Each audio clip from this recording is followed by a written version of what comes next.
Hello दोस्तों, आज हम बात करेंगे रेंट इनकम पर कितना टैक्स देना होता है।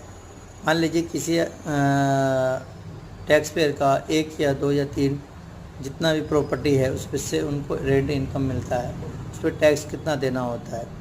ये टैक्सेबल इनकम मानी जाती है। जितना भी आपको रेंट मिलता है ये गवर्नमेंट का टैक्सेबल इनकम होता है।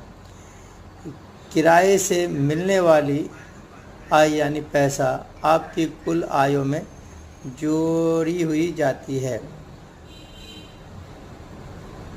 उस पर स्लैब के अनुसार टैक्स लगता है।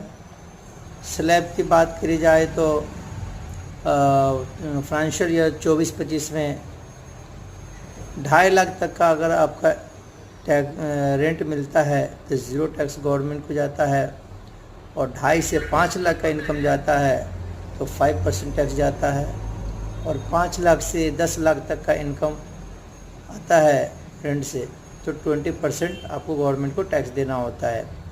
10 लाख से ऊपर अगर इनकम आता है तो 30% आपको गवर्नमेंट को इनकम टैक्स देना होता है। नया टैक्स रिजीम अलग हो सकता है, इसमें फ़र्क थोड़ा बहुत हो सकता है, ठीक है।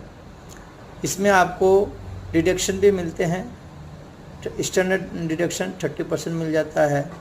मान लीजिए कि आपको साल का 2 लाख रुपया किराया मिलता है, जिसमें आपको टैक्सेबल इनकम पर 30% डिडक्शन मिलता है।